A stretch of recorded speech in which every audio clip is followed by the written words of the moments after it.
Um, so here's the back to school plan. You don't have to write this part down. Just listen it. You probably got a phone call and an email and a text message, but in case you missed all of that, here's the back to school plan. 11th and 12th graders are going to return for hybrid learning on Tuesday, February 16th. Then, is that 2 weeks later? The 9th and 10th graders return for hybrid learning on Monday, March 1st. The funny thing about that is that's our last week of this trimester. So 9th and 10th graders are only going to be back for a week. And then the trimester ends on Friday, March 5th. And then we have spring break. So I don't know the logic behind coming back on these dates. Other than I know that they had to coordinate it with the middle school as well. So it probably wasn't a lot of wiggle room on what dates we come back. VLA students will stay. Distant learners, you'll be still working at home, doing everything at home, and that's great too. But this is the tentative game plan, and it really is tentative because it all depends on our COVID numbers remaining either where they are at or going lower than they are right now. If our COVID numbers go higher, this timeline might be thrown out the door. So the one thing we're learning about in the last year is to stay loose and like be flexible. So this might be the plan. We might find out there's a different plan. We just got to roll with it. Do you have any questions about the back to school situation? Why is like 11th and 12th grade going in first? That's a really good question. And the answer is I don't know. When I had a meeting with Ms. Sorensen Wagner the other day, she had expressed that the district wants to bring kids back a little bit at a time. And so I guess that's why. Like they first just want a few kids in the building and then a few more and then a few more. And I don't know if it's so that they can, I guess I don't know. But they're trying to baby step it in and just bring in a few kids at a time. So that's the best answer. They're doing at the elementary and middle school levels as well. Okay. Yeah, that's right. They're doing that in St. Paul with my kids too. First it's kindergarten through second grade are going back, and then third through fifth grade are going back. So it seems like that's a pretty standard way for districts to deal with bringing kids back on board. Sorry, I couldn't answer that any better. Any other questions about going back to school? I'll pretend to know what I'm talking about and try and answer them. All right, so then let's jump into what we're doing today. This is what I would like you to write in your notebook so that you have it somewhere to refer back to when you're eventually doing this later today. So first, I want you to write this down. Take the tiles that you made yesterday and smooth the edges of them because they're probably a little bit sharp and rough, and smooth the tops of them and smooth the back sides of them. These are just practice for the designs that you might use on your plate next week. But even though they're practice, that doesn't mean we need to be sloppy. We want to respect our work and like take pride in our work, even if it's practice work. So I want you to clean up your tiles, make them look nice. Then after you've cleaned them up, they're going to be probably in the plastic stage again, and we really want them to be in the leather hard stage before we start adding a design. So set a timer so you don't forget to come back to them, and let them dry for about 10 minutes. We want them to get to the leather hard stage because what I learned as I was adding designs to my tiles is if your clay is still in the plastic, really soft, really gushy stage, it's much harder to get a clean design as you're stamping and carving into the clay. So you're really going to prefer that they be in the leather hard stage, which you remember is still cool to the touch, but a lot more firm because some of the water has evaporated away from between the clay platelets. So that's the magic stage. That's the stage we want them to be in. And after you smooth them, that's going to bring them back to the plastic stage. So let them dry out a little bit. They should be leather hard. Then you're going to use your popsicle stick tools that you created 2 days ago, and you're going to start playing around with using the different tips that you made and using those to create designs. And then you're also going to look around your house and be creative to find other things, found objects that you can stamp into the clay to create designs. I'm going to show you some videos today that show how an artist from Ireland named Mary Stone, how she uses pencils and toothpicks and skewers and stamps that she's made to create these repetitive patterns. And so you don't just have to use your popsicle sticks, you get to use other things that you find around the house. Legos, toys, pens, anything that you can think of to press into the clay that won't ruin that thing. If it's ruinable, maybe don't use it. Like, don't use your nice ring and stamp into it. But if it's a ring like my ring, you could use that to stamp into it. So at any rate, you can, I want you to use about 50% of the designs should be coming from your popsicle sticks, and about 50% of your designs should come from other things you find around the house. And I'm not going to count every single design you put on your tiles and say, oh, well, that was only 30% popsicle sticks. I'm really not going to do that. I'm going to leave it up to the honor system for you guys to kind of balance out the type of designs that you're doing. And you can mix and match too. Like on one tile, you can use popsicle stick designs and found object designs. So mix it up any way that you want, that you think is going to fill the space and look good. Then your assignment for today is to take a photograph of all your tiles once you have decorated them with whatever patterns you're decorating with. And then I would recommend keeping the tiles bagged even when you're done with them, because next week we're going to open them back up and possibly use some of these as reference for when you're doing your plate. So you're going to utilize some of these designs, the ones you like the best, to make designs on your plate. So these are kind of like a practice version for the plate. Also, some people want to keep these and bring them into fire and keep them as a coaster or magnets. And it's always better to transport the work when it's leather hard. It's less easy to be broken. Or if it does break, you can fix it if it's still leather hard. So that's why I want you to still bag these up. And even if you know that you don't want to keep these, you got to at least keep them through next week so that you can use them as inspiration. Somebody asked a really good question yesterday, and I want to address it for all of you. If you're making something for a specific size, like a coaster, keep in mind that your clay is going to shrink kind of a lot.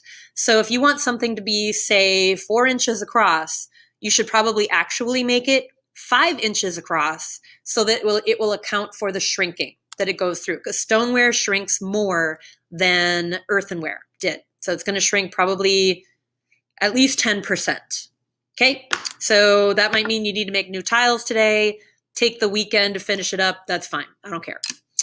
Okay, so that is your summary of your tasks for today. Make sure that you have that in your notes, please. Put it in your own words, simplify it however you want, just so you know what you have to accomplish today. Ooh, also, side note, I did not grade any of the videos that you posted from yesterday, and I plan to catch up on that this weekend. So if you didn't post your video where you were breaking your object and recording that with a video, you can still turn that in because I haven't graded that yet. So lucky you. Okay, so I am going to show you some videos now to give you some inspiration for what you might be doing with this project. All right. So somebody verify for me. Can you see that I'm on YouTube now? Yeah. Okay, great. Thank you. So this is the video you saw a couple days ago. I'm going to repeat one small portion of it because it's the most like what you're going to be doing today. So I'm going to start playing, and then I'm going to skip to the part. Yeah, that works. Okay. Sorry, everything's kind of laggy.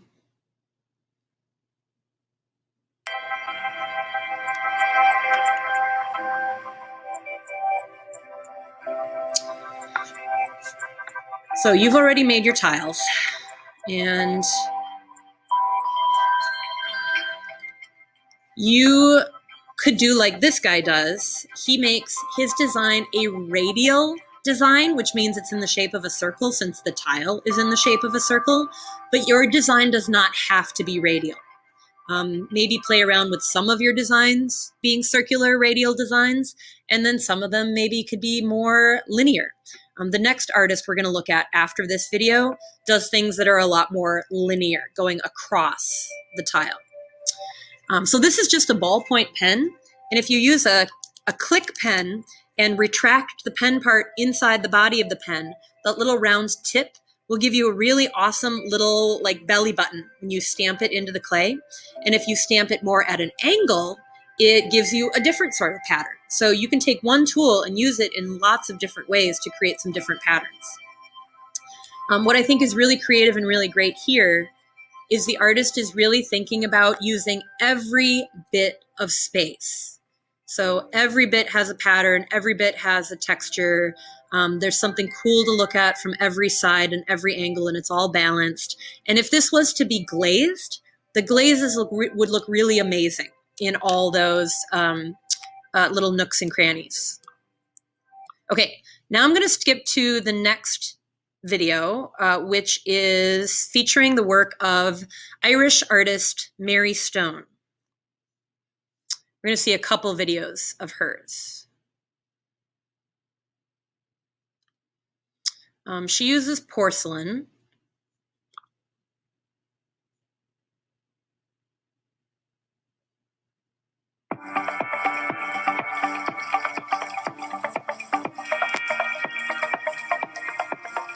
So she also creates her own custom stamps, and that's something you can do if you want.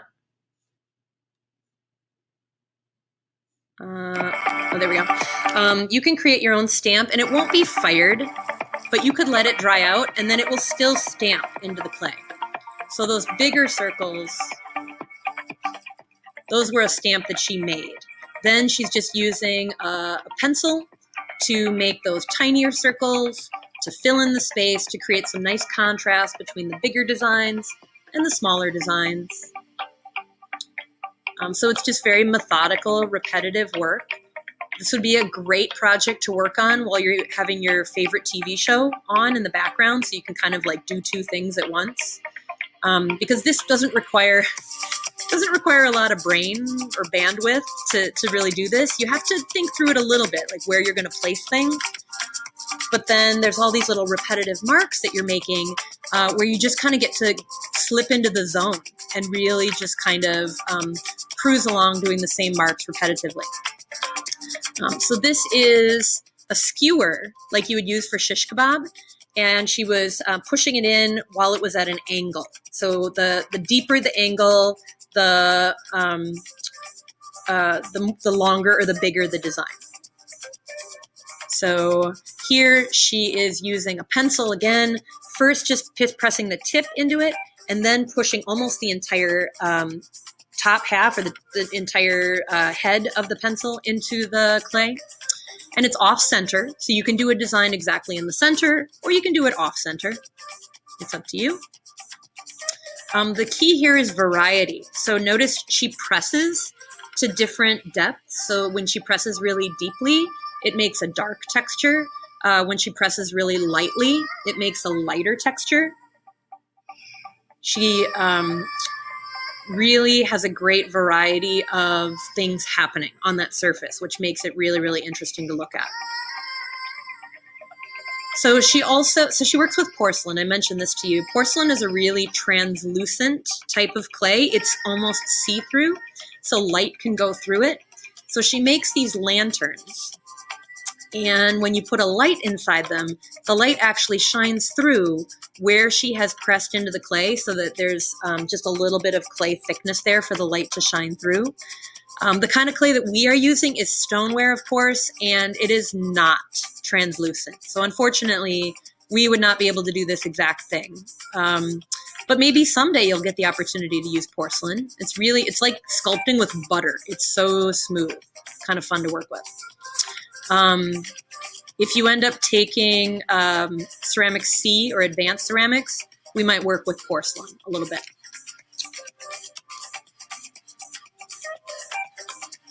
All right.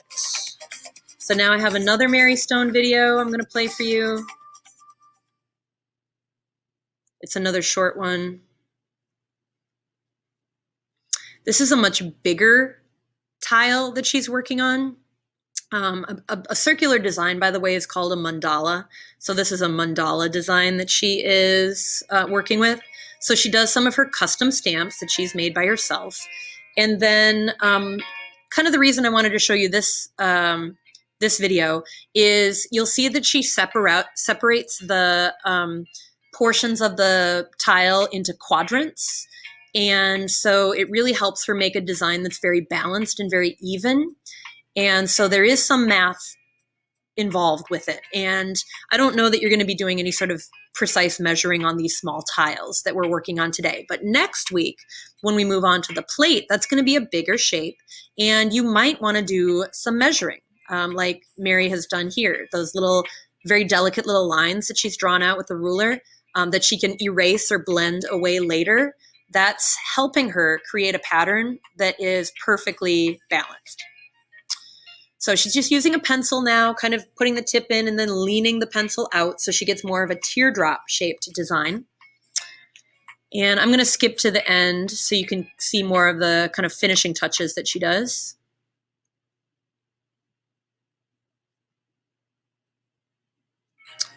So on this large mandala, she's leaving some space blank. So she's not putting design on every square inch of the surface. For your plate, you'll have that option. You don't have to put a design on every square inch of your plate. For these tiles, I would like to see designs pretty much covering the tile, just so I know that you're really experimenting with a lot of different designs.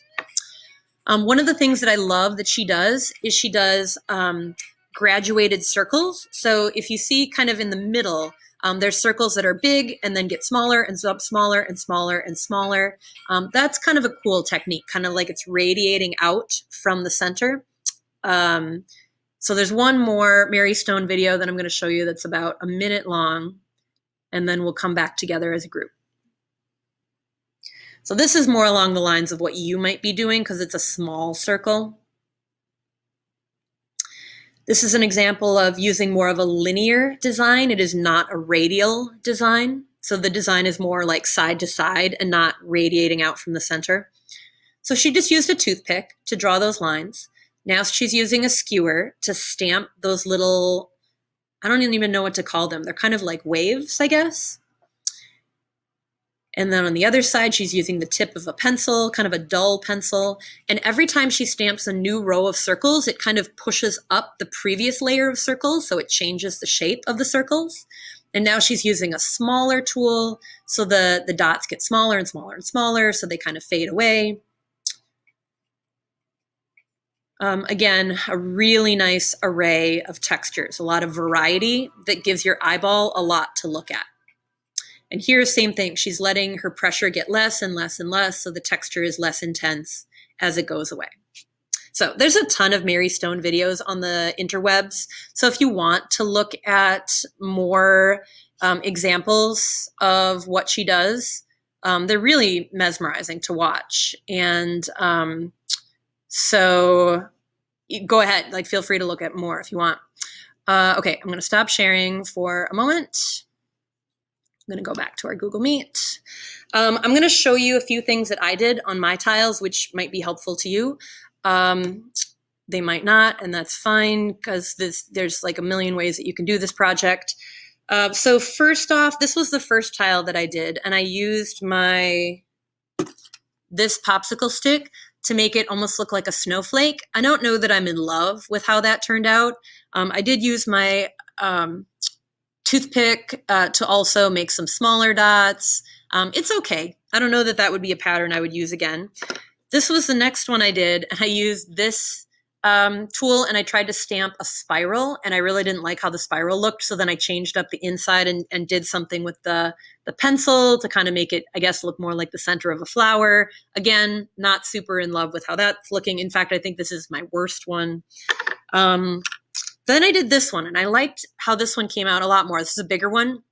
So I started with just taking my toothpick and just pressing it repeatedly to create this little texture here. And then I used a pencil, and then I used a mechanical pencil kind of on its side, pressed in to get that. And then I used a regular pencil pressed into its side, and then I used a popsicle stick. And I kind of like this one the best out of all of them so far. Then I made a stamp. So this is just a piece of bone dry clay. I made a design, let it dry out, and then I stamped this 1, 2, 3 times, and then used my popsicle stick, use this popsicle stick to create kind of a starburst around each of the stamps, and then used a toothpick to press in longer lines. And then I tried to do that thing where I pressed harder to make the designs look darker and then lighter to make them fade away, kind of like an ombre effect. So I kind of like this one too. That's another good one. Then I did this one. This was another stamp that I created. And then I really like this effect. And this was so easy. This effect around here was just the normal. Like I didn't even do anything to the popsicle stick. And I just pressed it into the clay once, twice, 3 times, 4 times to create these graduated designs. And that was kind of cool. It almost looks like a spider web to me. So that I kind of liked. And then here was another one that I did that I tried to make look like a snowflake, but I think it was less successful. So of all the ones that I made, and keep in mind, you didn't have to make big and small, but I like the big ones the best. These are ones that I think I would fire and keep as coasters. And I don't know if I would keep any of the little ones. So it's up to you if you keep any of these, but I do ask that you at least keep them through next week so that we can use them as inspiration for your plate. And then if you want to recycle them after that, you can recycle them. So that's it in a nutshell. That's what you're going to be working on today, adding designs that utilize your popsicle sticks and also whatever random items you want to find around your house. Be creative. Like tools make good stamps. Toys make good stamps. There's lots of different things you can probably find that would be kind of interesting. If you are using something though, like a pen or something that someone else might want to use at some point, make sure you clean it when you're done using it with clay. Be considerate.